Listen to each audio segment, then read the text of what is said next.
Good afternoon, everyone. Thank you so much for joining Hashtag No Limits. I am your host, Shelly Kino, and Hashtag No Limits is about people limits that people have had placed on them by society. Oh my goodness, I don't know what's wrong with me today, but who are busting through those limits.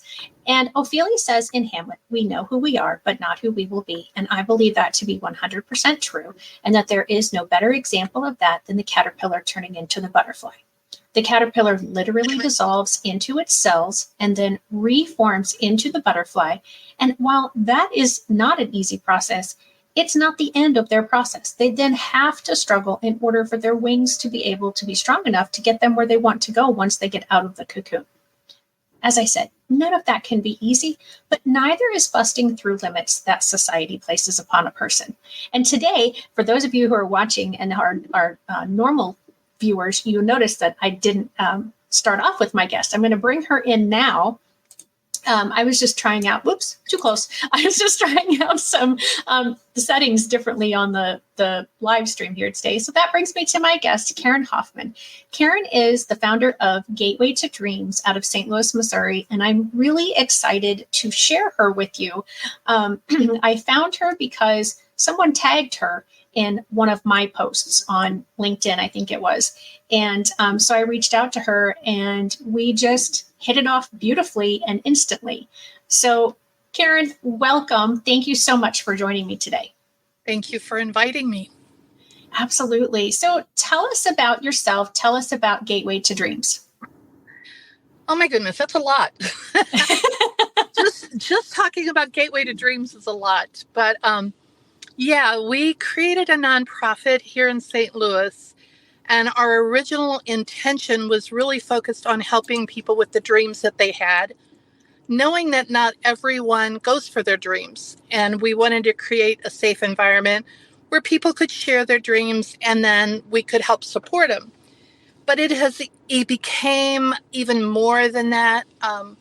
Along the way, we really started caring about the inclusivity of our whole community. And so we make sure that people feel welcome no matter where they're from. And we have some amazing stories of people who've accomplished some fun things, some cool things, some very meaningful things by creating just a safe space. We're located in a mall that will be torn down in the next few years, but we have 6,400 square feet where we can come together and dream together.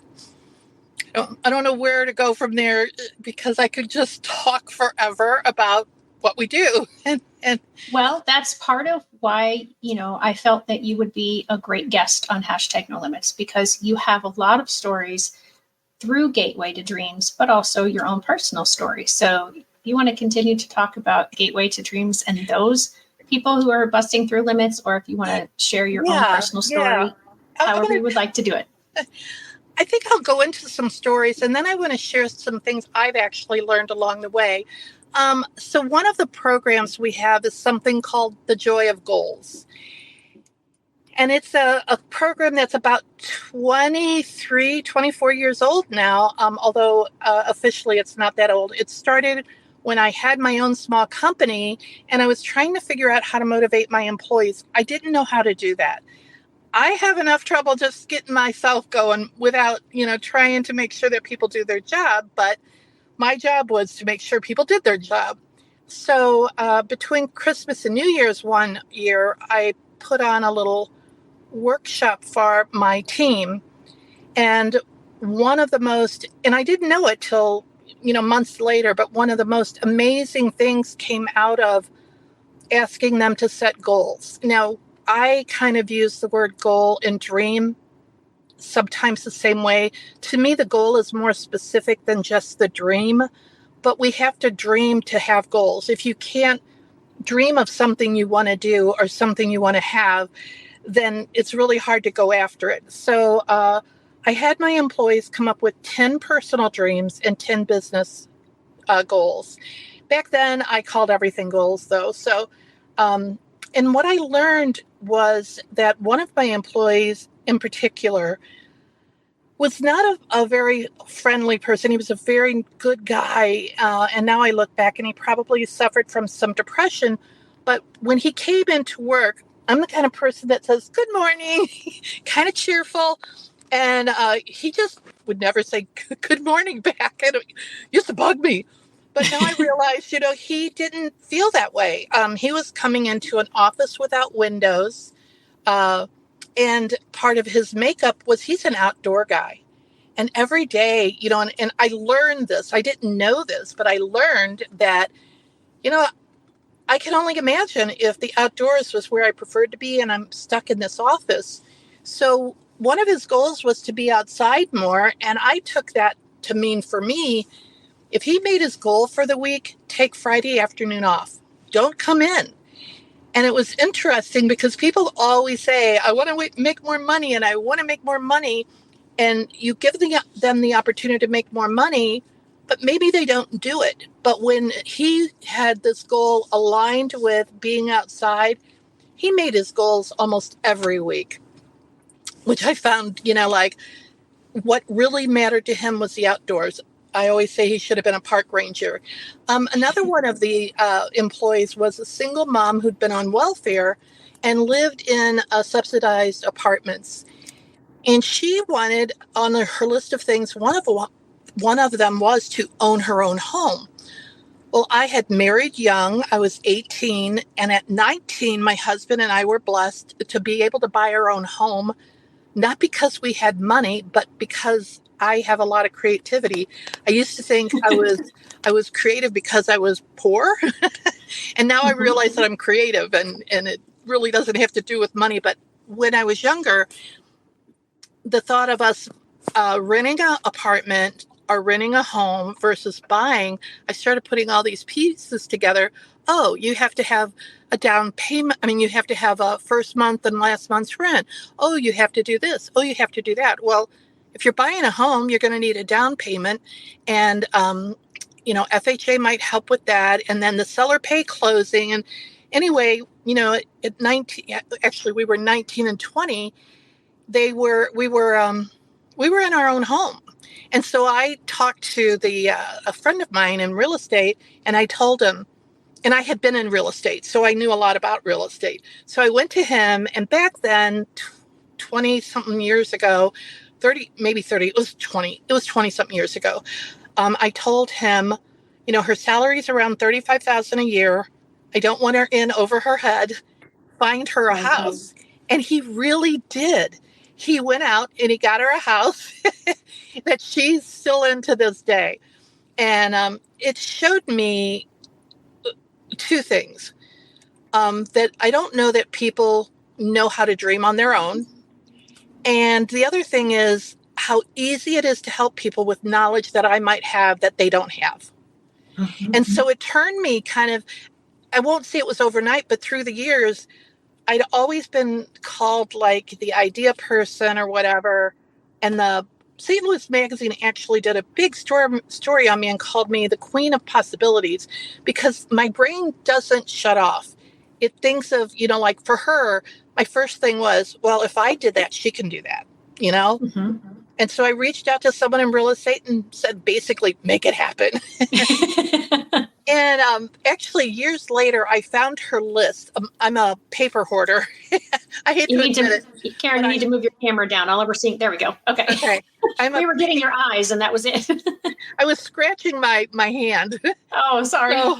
So anyway, I'm a paper hoarder. And years later, I came across her 10 items that were personal, and I sent them to her.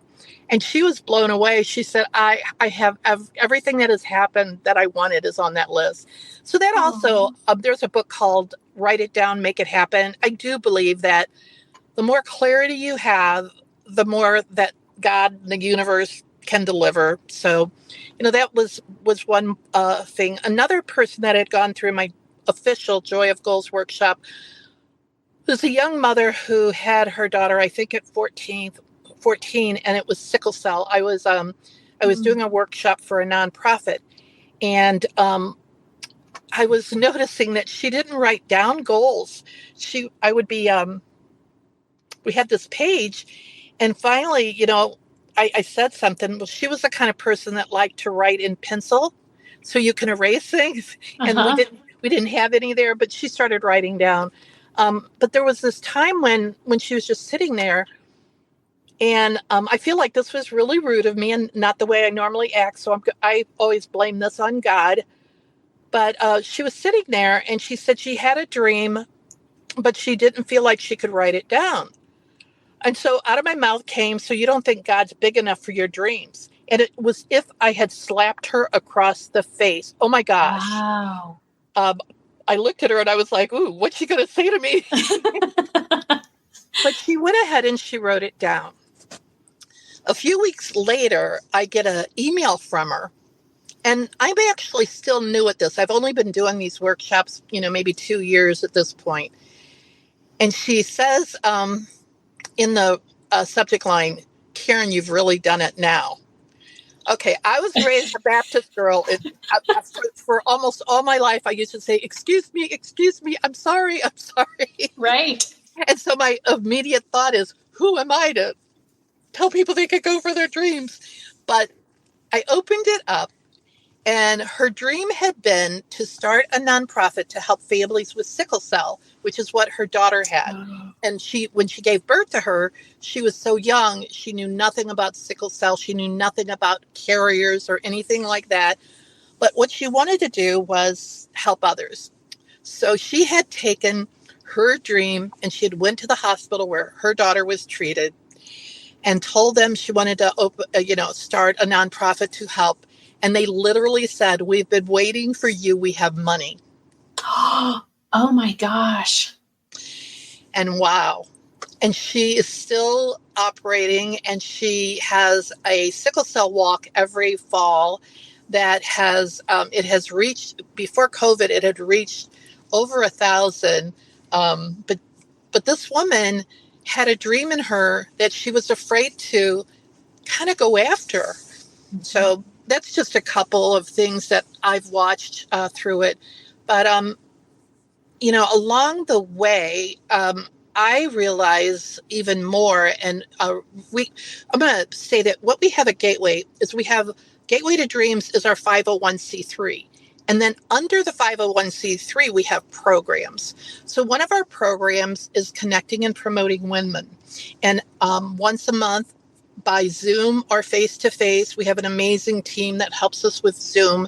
We host the Connecting and Promoting Women. And that has an educational speaker and a what we call a personal story. So we want to learn, but we want to help people make a deeper connection. And with the personal story, that happens. You can't not tell a personal story and not have people feel, something, especially our tribe. It's a group of really caring, amazing, smart women. And then we have another program called Write Your Book Right Now, which you are going to be a guest on. We've had some issues with my health, and although those are now being taken care of. But then we had, during COVID, we had stopped one of our programs. It was called Your Collaborative Board, which was a mastermind for women only. And it's, let's see, Write Your Book, YCB. Oh, and then I wanted to start an official program for the nonprofit community. I had not worked in the nonprofit community till I had years ago at one business organization, but it wasn't to me, like a real nonprofit that's out there trying to change the world and help people.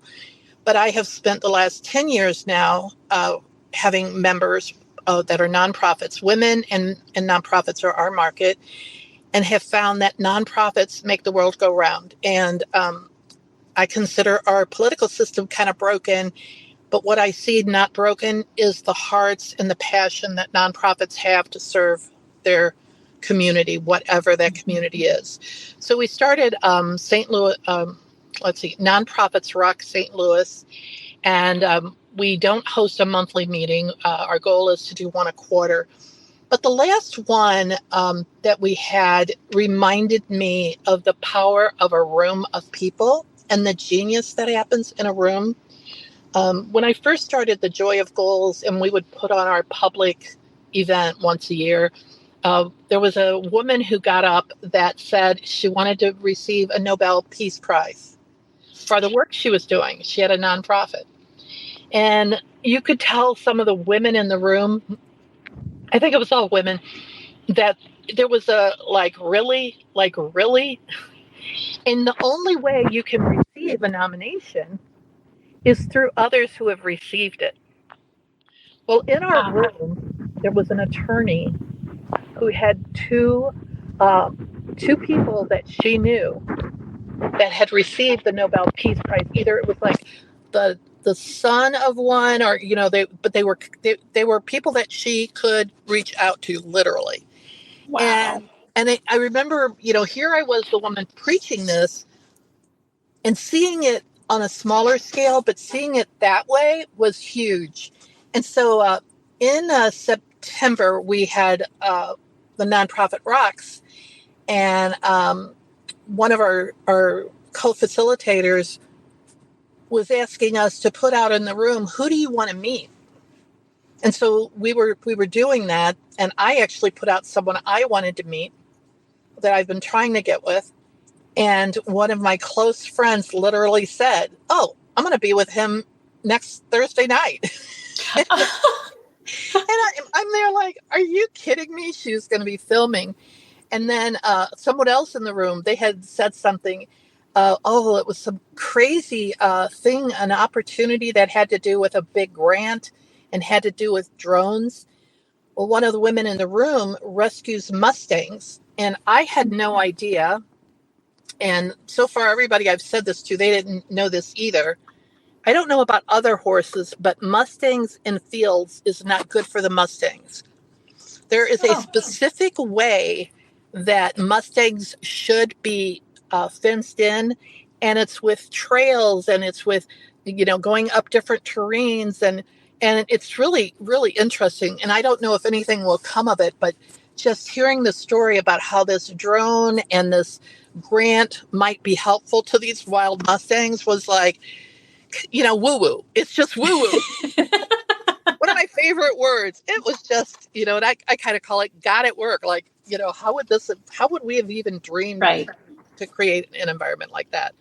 So when you talk about, beyond limits or no limits, I believe that we put a lot of limitations on ourselves. And the best way to break through limitations, I believe, is to be around other people who think positive possibilities as part of their. If it's not your DNA, then learn how you can start focusing more on positive possibilities. Right. I feel like I'm talking too much now, so. No, but if you'd like to take a breath and take a sip of something, if you can. Yes. Yeah, I think you're absolutely right. I think we do impose limits on, just like the woman who said, "Oh, I have a dream, but I don't want to write it down."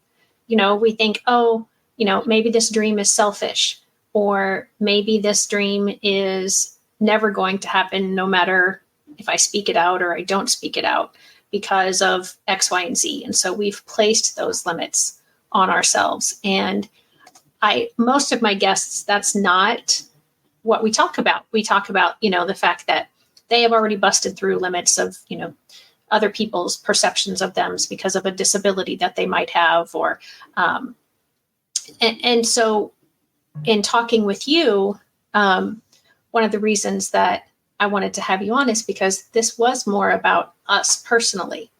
And you, when people bust through limits, they often don't do it by themselves. They have someone supporting them.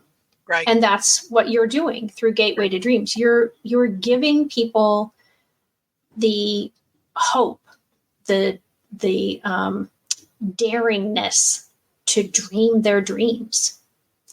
And I just think that's so beautiful. And I felt like it was something that my audience needed to hear, and I needed to hear as well, because we all have those things that we don't write down or we don't speak them out because, oh my gosh, what's somebody going to think if I say that out loud? Honestly, the person who said, she'd like to win the Nobel Peace Prize, I'm sure that's what most people in the room thought when they were like, seriously? Really? Because, you know, our vision of the average person isn't winning a Nobel Peace Prize. It's like it's too audacious for her. You know, how can she even say that out loud? Right. And the work she's doing is global. So it is truly something that she could win. Or I don't know, I don't like to call that a win, but you know, be nominated for, because it's not like you're going after a prize. You're doing this passionate, Right. this thing you have a passion for. I'd like to share something that was something I didn't realize about kind of how we are raised here in the United States anyway. I was at a conference once, and a woman named Diane Lumens was one of the leaders, you know, speakers at one of our whatever, you know, when they're in front of the room, there's like hundreds of people in the room. She was one of our speakers, and she talked about being a single mother. And she talked about she started reading nursery rhymes to her daughter. And she said, I never realized till I started reading them to my daughter how dire a lot of nursery rhymes are. And I do remember honestly being a little girl, probably around 7 years old, and not being very happy with the Humpty Dumpty thing. Because in my little brain back then, he's got all the king's horses. He's got all the king's men. They could have put him back together again. So Diane and her daughter, when her daughter grew up, they actually took all the nursery, well, not all of them, but all the ones that they chose to do, and they rewrote them. Oh. And they made them all positive. So, of course, Humpty Dumpty, you know, they could put them back together. They could. And then the old lady who lived in a shoe, she knew exactly what to do. And for each one of those poems, Jack and Jill, you know, nobody busted themselves open or anything. Right. And it was like this thing happened inside of me that, on an unconscious level as a child, we are hearing things that are negative that who would have really thought that children's nursery rhymes were negative? I certainly didn't. I read them to my children. Yeah. But having somebody else shine a spotlight on them in a different way, I love. In fact, I had a thing about buying that for everybody who had a kid that I knew, you know, and I just felt like it was important for people to realize how we can be conditioned to be not so positive. Right. And I do a lot of trainings of teachers on understanding behaviors and talking about similar to what you just mentioned, that, you know, those things could have been said with a more positive tone on them. And so it does take practice, because I didn't realize it was from a lot of nursery rhymes, but we are sort of conditioned to word things negatively. And so, for example, you know, if you're driving somewhere and you've got two kids in the back seat, and you know you've gotten in, everybody's buckled, you're on your way, and then all of a sudden they're fighting with each other and they're touching each other, and oh, he's touching me. Well, she touched me first. Well, you know, we're telling them, stop touching. Nobody ever hears that, do they? Right. No, never.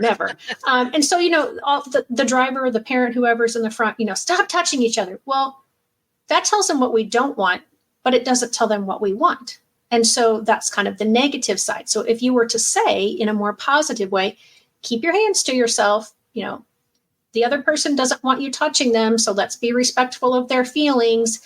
And, you know, putting it in those more positive words, it still gets the same result. They're still going to stop touching each other, but hopefully they're also not going to start doing something else that you don't want. And you're also, for yourself, you're not allowing the emotion that happens when we are frustrated get voiced out, where, you know, I mean, it's like, it's better for you as well. It's better emotionally for you as well.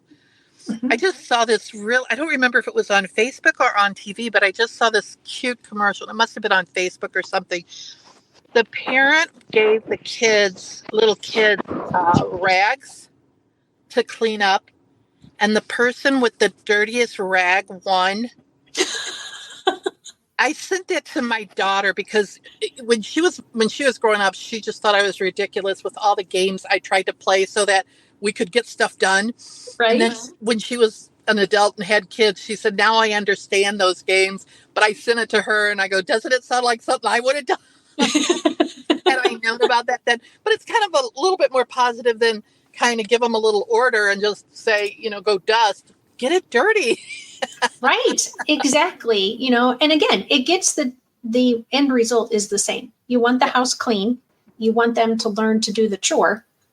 So you just how you word it makes a ton of difference. And we are in our society so bad at negatively commenting to people, and rarely do we positively comment to people. Like you said, you saw this gentleman, and you would say good morning to him and he wouldn't respond back.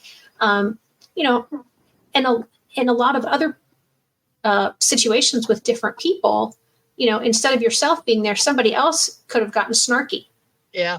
and said, what is your problem? Why can't you answer me? Why don't you say, and that happens more often than just not saying anything at all, or saying, well, I hope you have a good day, even though Yeah. you don't say good morning to me. Yeah. Yeah. I guess I just don't have energy for that.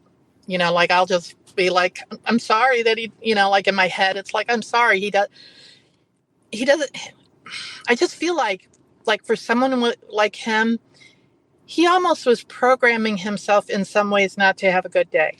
Like Right. I annoyed him. I know I did. And now, although, that I'm more aware, I wish I would have been more considerate of how he preferred to handle it. Like I was trying to force him to be a little chirpy, good morning person like me. I wake up in a good mood. I don't need coffee. In fact, one of my girlfriends just sent me, there was a thing on Facebook. What, how do people who don't drink coffee, what do they do? Right. I've seen stuff like that. And I said, I drink cold water. I love ice water in the morning. So I'm Mm-hmm. definitely not like maybe normal, but I wish I would have been a little bit more considerate of him, if that makes any sense. Sure. Yeah, I understand. And I think no matter how positive we are, or how upbeat, or whatever words you want to use to describe that, I think we can still always improve. So, because we are going to always find ourselves in a situation where we wished we would have treated someone differently or said something differently. And so we just try to learn from those and move on to do And next time. I'm definitely not happy all the time. So I have my moments and I have my days. But coming back to the whole thing about like Gateway to Dreams, there was another piece that played into me. Um, Taking on a nonprofit role, I never thought that was like not part of my goals or dreams to do that till the day it was, if that makes any sense. But I was traveling internationally and I was in a book, one of those stores where they sell books and magazines, and there was a book on the book stand that ended up in my hands, and I literally remember my brain saying, and why am I looking at this book? Because it was not a book that I would normally pick up. It was fiction. I'm more about personal growth or business books, but there was something on it that talked about the world changing. And it was like, for the better. And Right. so, yeah, I'm not going to pick up the one that says, doom and gloom. But I took the book and I literally read it during that flight. And it was called Pay It Forward. They ended up making it into a movie as well. But it was about a fifth grader changing our world by teaching people how to intentionally pay it forward to three people in their lifetime. So, number one, it wasn't like the random acts of kindness or the Starbucks thing. It was intentional, strategic ways we can help someone. And we don't have to do it all at one time. But, it might be helping someone get a job. It might be, who knows what it might be. But in the book, this little fifth grader does it and teaches people how to do it. And our world changes. And I remember being mesmerized by this. and thinking, if an 11, it's fiction. Yeah, it's fiction, but it's math. And if we could teach this. So optimistic Karen Hoffman brings the author of the book to St. Louis. We have her speak to, I don't know, 3,000 fifth graders because that was her favorite market. Now I look back and I'm like, we got schools to let the kids out. We got funding for the buses. The Suburban Journal, which was still here at that time, did a whole article on this, like a pull-out article. How did we make that happen? Like at the time, none of it seemed impossible, but now I look back and it's like, wow, we pulled off something. And then we took her to different places, but there was a huge part of me that was so disappointed when she left. And like we still haven't done that in St. Louis. So this is our 10th anniversary coming up in 2024. And I am determined to try to help St. Louis pay it forward, to get people to look at organizations or look at people that they might help. I've got such a passion now for the nonprofits. It's like, well, pick 3 nonprofits, like over the next couple of years and do something big for them. And this is not just about paying it forward, but I think a lot of us think everything is going to take money, everything. In fact, you'll hear somebody say, it takes money to make money, or if you don't have money, what do you expect? I don't find that to be true. When we started Gateway to Dreams, we had $0. I am not wealthy. My husband had retired. His company had moved out of the area. I didn't have an income coming in. Right off, a friend gave me $500 to help us open. A law firm gave us, oh my gosh, maybe not tens of thousands, but thousands upon thousands. At least like $30,000 or $40,000 worth of furniture for us that they no longer needed. Wow. People volunteered their time, which is money. And we have a 10-year-old organization that when people walk into our space, they usually say, wow, it's got a real neat feel to it. And there are quotes everywhere, but we didn't have money. And when people are dreaming, I say these are the 3 things that anybody can do. What idea might you have? What information might you have? Or what introduction might you have that could help somebody? And, when you're breaking, I'm sorry that I cannot remember, is it breaking through limits or what is it? #no limits, busting through limits. No limits, busting through limits. Well, if our head is telling us it's going to take a lot of money, how do we break through it? But if you start learning that when you're in a room full of people, in fact, I'm going to start something that one of my friends, we were at a conference on Friday. It was amazing. And one of my friends in the back of the room, she put up one of those, I'm sorry, I'm covering the camera while I'm going to show you like I can really do it on a phone. The white pieces of paper that, that you flip over when you're writing things on them. A flip chart kind of a thing. Yeah, flip chart. And she said, if there's someone you want to meet or something you need, go write it on that board in the back. And I want to add that to every one of our events now because maybe only 2 people will write something, maybe more, but what if we could help those 2 with ideas, information, or an introduction? And there's another I that I kind of use, but it's inspiration. Like, can we inspire hope? To me, hope, without hope, we die, literally. Without hope. I was trying to think, between joy and hope, for me, like which one's my favorite word, because I love joy. I think joy is a beautiful word. It to me, it sounds like, I don't know, bliss, joy. And to me, a lot of times the joy is when I'm with close friends or my kids or something. But hope to me is what helps us break through something You know, we Yeah. we get hopeful.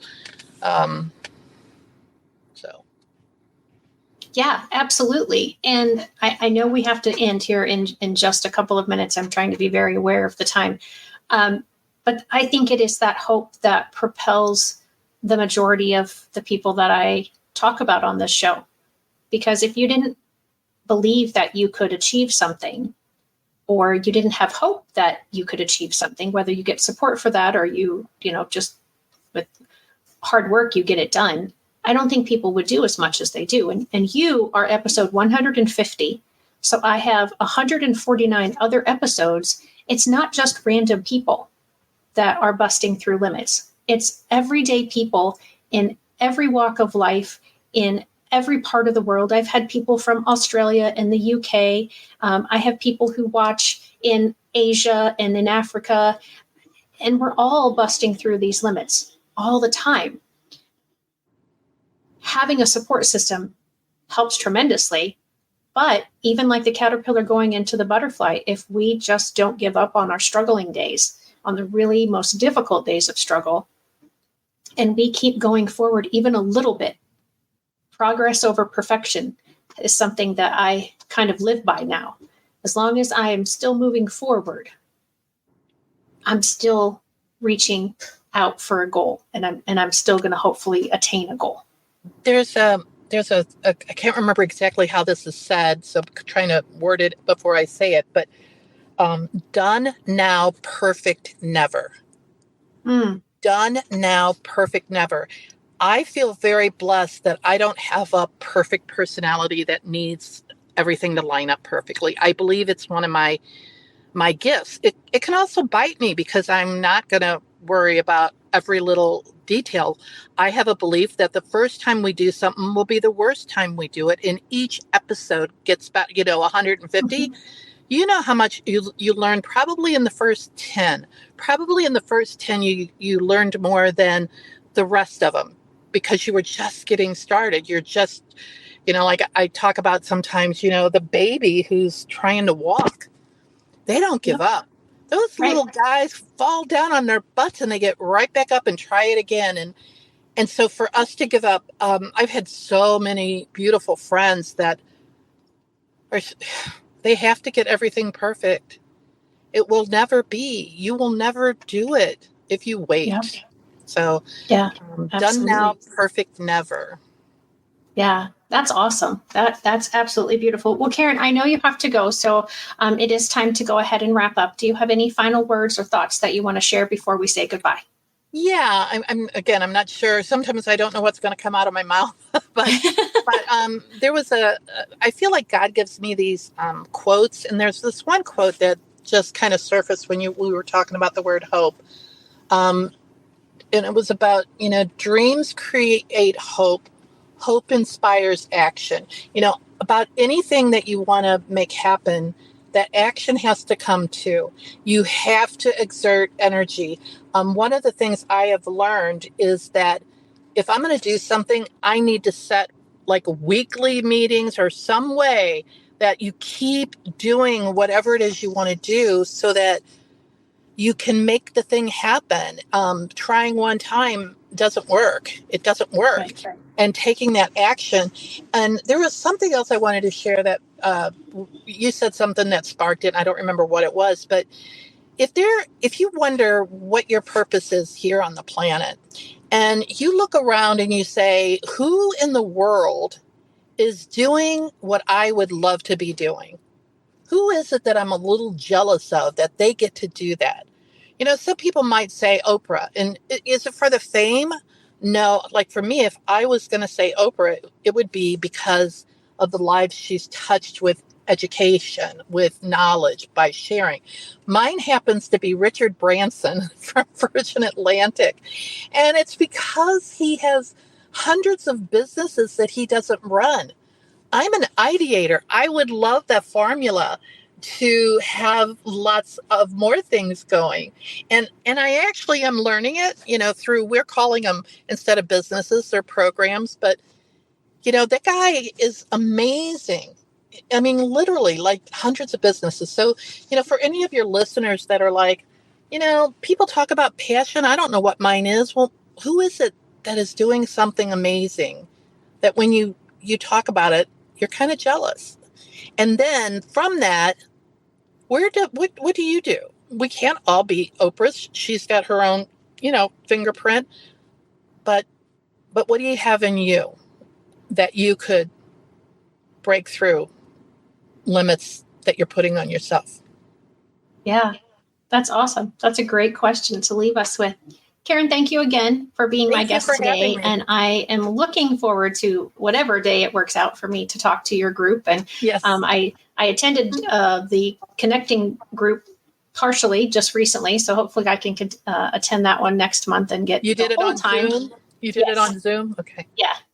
And it was a good thing because I got the times wrong. And had I driven, I would have been even later than I was. So, and we have a great facilitator. Yeah, she did a fabulous job. She chatted with us afterwards a little bit, but I want to let you go now because, like I said, I do know you have to be somewhere here in just a couple of minutes, and I don't want to make you late for that. All right. Join me next week, everyone, for #NoLimits. And until then, keep pushing through those limits and keep making the world better for all. Bye-bye. Hey, parents and teachers, are you tired of IEP meetings that feel like a battle? Let's put an end to the tension and create a collaborative, calm, and respectful environment together. Shelley Kino, your go-to IEP consultant, can transform your meetings into positive and productive experiences. With Shelley Kino, your child is her top priority, your voice is heard, and you become confident. Shelley Kino is making the world better for all, one IEP at a time.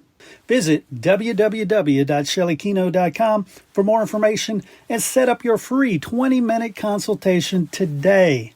That's shelleykino.com, SHELLEYKENOW.